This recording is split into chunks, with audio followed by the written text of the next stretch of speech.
अस्सलामुअलैकुम। आज के लेक्चर में या आज के टॉपिक में हम पढ़ेंगे मसावात से क्या मुराद है। ठीक है, इकोनॉमिक्स का क्वेश्चन है और मसावात से क्या मुराद है और इसकी इकसाम जो है वो बयान करें। ठीक है, तो मसावात के बारे में हम पढ़ेंगे, इक्वेशन के बारे में कि वो क्या चीज़ है, कैसे बनती है, और उसके बाद हम पढ़ेंगे इसकी काइंड्स जो हैं या इसकी इकसाम जो है उनके बारे में हम पढ़ेंगे। ठीक है, तो इसको उर्दू में है, ये आपके उर्दू में ये क्वेश्चन है आपके पास, मसावात से क्या मुराद है, इसकी इकसाम बयान करें, और what is equation, explain kinds of equations. ठीक है, मसावात से क्या मुराद है और इसकी इकसाम बयान करें। सबसे पहले हम मसावात का कॉन्सेप्ट देखेंगे कि मसावात क्या है, कैसे बनती है, क्या चीज़ है, उसके बाद फिर इसकी इकसाम हम बयान करेंगे। तो सबसे पहले इसकी हम तारीफ़ देखेंगे, डेफिनेशन। मसावात से मुराद दो अलजबरी जुमलों, ठीक है, दो अलजबरी जुमलों की बहम बराबरी का इज़हार है, यानी कि दो अलजबरी जुमले। ठीक है, मैं आपको एग्जांपल से ये समझाऊंगा। और कहता है कि अलजबरी जुमलों की दोनों अतराफ आपस में बराबर होती हैं। ठीक है, एक एग्जांपल देता हूँ आपको कि मसावात से मुराद दो अलजबरी, फ़र्ज़ करते हैं एक अलजबरी जुमला ये है 2x + 3 = 2। ठीक है, तो इधर भी आपके पास फ़र्ज़ करते हैं ये या इस तरह से हम कर लेते हैं 2x + x, तो ये आपके पास x + 2x। ठीक है, यानी कि x + 2x 3x ही आएगा आपके पास, और 2x + x 3x ही, यानी कि दो, कहते हैं मसावात से मुराद दो अलजबरी जुमलों की बहम बराबरी, ये साइन होता है आपके पास इक्वल का या बराबरी का, इसको कहते हैं। ठीक है, ये इक्वल या बराबरी का जब साइन होगा तो इसको हम मसावात कहते हैं। ठीक है, और उसके बाद क्या कहता है, अलजबरी जुमलों की दोनों अतराफ आपस में बराबर होती हैं। तो ये देखें 2x + x 3x और ये 2x + x 3x, यानी कि उसने जब इक्वल दिया होता है तो दोनों साइड्स को हम बराबर रखेंगे, अगर हैं या नहीं है वो अलग बात है, लेकिन होती है तो वो आपके पास क्या कहलाएगी, मसावात। ठीक है, अब इसमें आपको मैं एक और भी कॉन्सेप्ट दे देता हूँ कि अगर फ़र्ज़ करते हैं कि इक्वल का साइन ना हो, ठीक है, इक्वल का साइन ना हो, तो फॉर एग्ज़ाम्पल आपके पास 2x > x ये आ जाए। ठीक है, या आपके पास आ जाए x,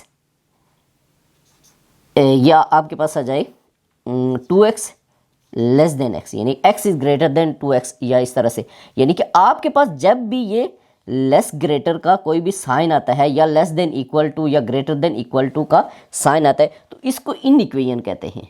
ठीक है, इसको इन इक्वेशन कहते हैं, यानी कि आपके पास जब भी मसावात का कॉन्सेप्ट आएगा तो इट्स मीन के इक्वालिटी का साइन आएगा, और जब आपके पास <= या <= का साइन आएगा तो इट्स मीन के वो मसावात नहीं है, वो इन इक्वेशन है। ठीक हो गया, तो ये आपके पास कॉन्सेप्ट होता है मसावात, यानी कि दो अलजबरी जुमलों के दरमियान बराबरी का साइन होता है और उसकी दोनों साइड जो होती हैं वो बराबर होती हैं। अब इसकी हम इकसाम पढ़ेंगे। ठीक हो गया, इकसाम। तो फर्स्ट है आपके पास यक दर्जी मसावत, जिसको यक दर्जी, मैं इंग्लिश में भी समझाऊंगा आपको, यक दर्जी मसावत। ठीक है, जिसको लीनियर इक्वेशन कहते हैं, लीनियर इक्वेशन। ठीक है, यानी कि यक दर्जी मसावत। अब देखिए यक दर्जी मसावत की डेफिनेशन कैसे करेंगे, या यक दर्जी मसावत क्या होती है। यक दर्जी मसावत ऐसी मसावत होती है जिसमें आपके पास वेरिएबल या मुतगैर, जिसको उर्दू में मुतगैर कहते हैं और इंग्लिश में वेरिएबल कहते हैं, वेरिएबल या मुतगैर की मैक्सिमम पावर 1 हो तो उसको यक दर्जी मसावत कहते हैं। ठीक है, फॉर एग्जांपल मैं एग्जांपल दूंगा, ये देखें 2x + 3 = 0, तो ये देखिए ये आपके पास वेरिएबल है, इसको आप वेरिएबल, ठीक है, या आप इसको उर्दू में मुतगैर कहते हैं। ठीक है, मुतगैर के ऊपर मेरा पूरा लेक्चर प्रीवियस लेक्चर्स में पड़ा हुआ है, तो वहाँ से आप देख सकते हैं उसकी इकसाम वगैरह सारी चीज़ें।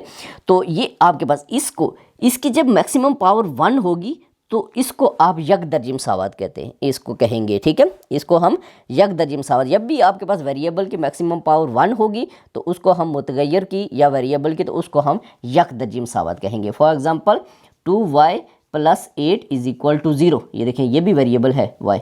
ठीक है, क्योंकि वेरिएबल का कॉन्सेप्ट ये होता है या मुतगैर का कि जो मुख्तलिफ कीमतें अपनाए, ठीक है, जो हमेशा ऑलवेज चेंज हो। ठीक है, तो कहने का मतलब ये है कि जब भी आपके पास फॉर एग्जांपल ये 6x + 8 इज इक्वल टू 0। ये देखें इसकी मैक्सिमम पावर 1। जब भी आपके पास किसी मुतगैर की या वेरिएबल की मैक्सिमम पावर 1 होगी तो उसको आप क्या कहेंगे, इसको यकदर्जी मसावत कहेंगे। ठीक है, इसको क्या कहेंगे, यकदर्जी मसावत कहेंगे। ठीक है, ये देखें इक्वलिटी का साइन होना चाहिए तब मसावत ही होगी ना, तो इस वेरिएबल की मैक्सिमम पावर 1 होनी चाहिए तब भी यकदर्जी मसावत। इसके बाद दूसरी है हमारे पास दो दर्जी मसावत। ठीक है, दो दर्जी मसावत। ठीक है, या इसको कहते हैं, या इसको आप कहेंगे क्वाड्रेटिक इक्वेशन। ठीक हो गया, इंग्लिश में इसको क्या कहते हैं, क्वाड्रेटिक इक्वेशन। ठीक हो गया, इसको क्वाड्रेटिक इक्वेशन कहते हैं या दो दर्जी मसावत इसको उर्दू में कहते हैं।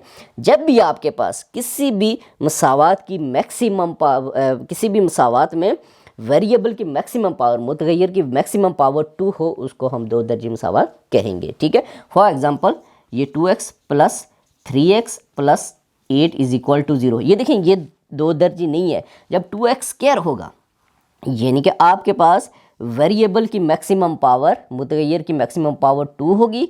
ठीक है, तो उसको हम दो दर्जी मसावत कहेंगे। ठीक हो गया, तो जब आपके पास वेरिएबल की जो है वो पावर 1 होगी तो उसको यकदर्जी। इसी तरह आपके पास जब 3 हो जाती है वेरिएबल की पावर, ठीक है, अगर वेरिएबल की मैक्सिमम पावर 3 हो जाती है तो उसको हम 6 दर्जी या 3 दर्जी मसावत कहते हैं। इसी तरह अगर 4 हो जाती है तो उसको 4 दर्जी।